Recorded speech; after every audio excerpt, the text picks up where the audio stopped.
Kind of like this screen. We'll do it here. What's going on, YouTube? It's your boy back on his BS. It's Wonder Bread here with another episode in the Master of Tron series.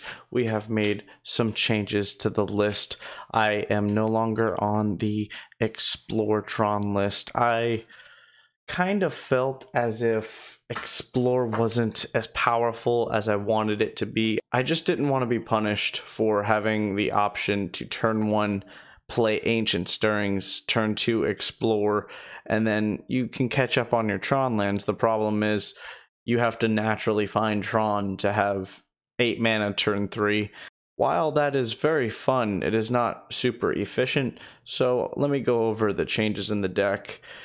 Main board, we went down 2 Explore and we went back to 19 lands. We took the Seagate Wreckage out. What we added in, we actually moved the Oblivion Stone that was in the sideboard over to the main board, so we are running 3 Oblivion Stone. We also added a 3rd Karn the Great Creator.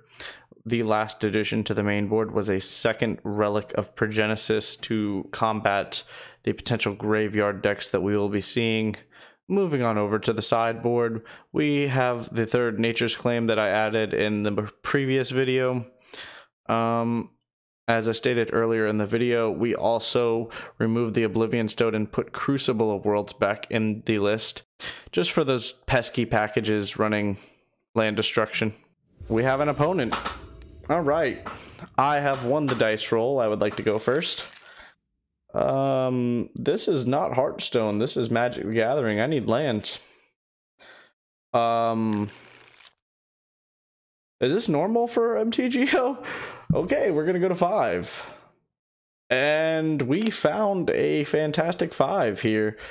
Okay, we put back the Ulamog and the Relic so we can play the Swagtusk at worst case scenario turn 4.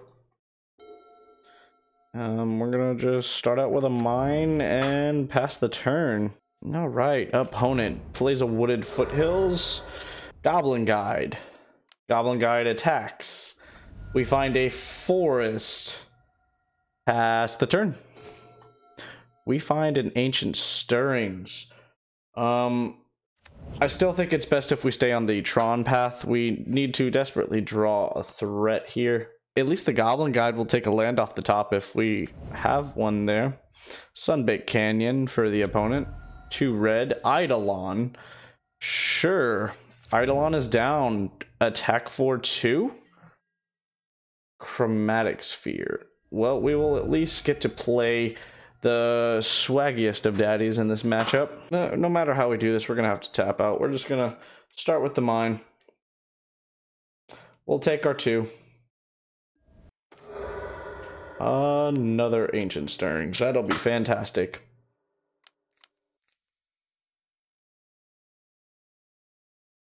Let's get down.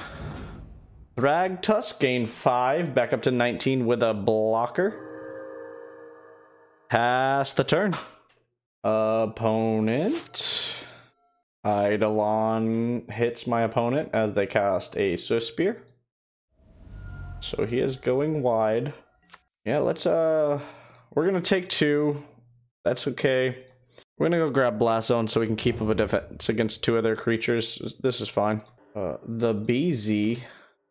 Play the BZ. Okay, I'm gonna get Boros Charmed. Own it down to 14 though. They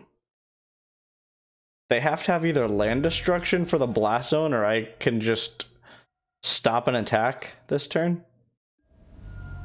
This Eidolon is actually helping me out more than it's helping my opponent out.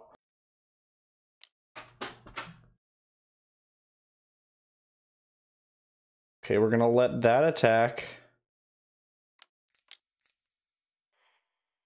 We'll blow up 1 drops. And see what we get. Pull a mine off the top. Block here. Lightning Helix to the Swagtusk. Get a 3/3 token. We're just gonna go ahead and take 2 more damage, quite honestly. Yeah, we're gonna go ahead and grab a Worm Coil Engine. Opponent. Goblin Guide. Yes. We're going to block the Eidolon again, because the Goblin Guide's fairly good for us. Skewer the critics down to 6.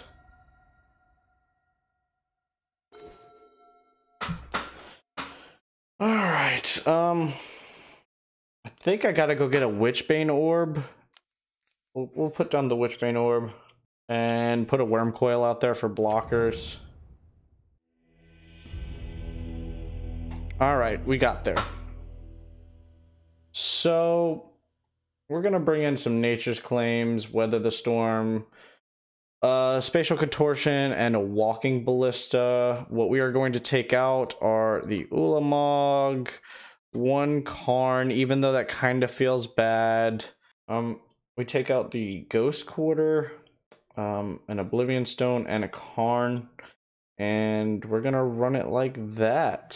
Alrighty. Man, we have gotten some great luck. This is a keep. Goblin Guide. Attacking. Expedition map. Expedition map. Pass the turn.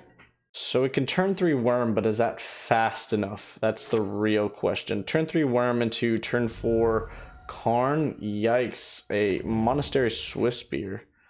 Only 1 land, so that is very promising for us. Power plant. Pass the turn. Hold up map. Okay, still stuck on 1 land. Yep. Yep, I'm gonna go down to 12, 11, 10, 9, 8 life. We're gonna go grab a forest. I'm gonna put a Worm Coil out there with a relic, and for the sake of Loris being main board, I'm gonna make them exile the Lava Spike. Pass the turn. Can they beat a Worm Coil with 1 land? And just like that, it was a tad unfortunate for my opponent to miss the land drops that he did. He could have made that a very close round. I believe if he stays on curve, I get beaten at game 2 and I have to rely on a game 3 Resurgence and being on the play to overcome the burn. We have plenty of life gain in the main board, and it only gets harder for a mono red deck once we hit that sideboard. We have Walking Ballista and Spatial Contortion basically as removal. Weather the Storm just undoes an opponent's entire turn. It's glorious to watch. And then after that, we have 3 Nature's Claim. The Nature's Claim are so versatile. If they have a Blood Moon, we can destroy the Blood Moon. If we need to gain life, we can gain life. And if we find Karn and Liquid Metal Coating with an extra green source, we can use the Nature's Claim to blow up the artifact that we make. It's just another way to strip mine your opponent, get a large or problem-esque creature off the battlefield. It's just a nice way to do it. They gain 4 life, but in Tron, you really don't care if your opponent gains 4 life. You could cast all 3 Nature's Claim, your opponent gain 12, and in 2 turns, you just completely counter the 12 life that was gained with 2 Ulamog swings or, 2 Worm Coil swings. You gain 12. So yeah, that's my big mana control deck of the day, getting past a tougher matchup, or so I was led to believe. Tron made it look easy, and I hope everybody has not only an easy day, but a fantastic one. Until next time, bye-bye.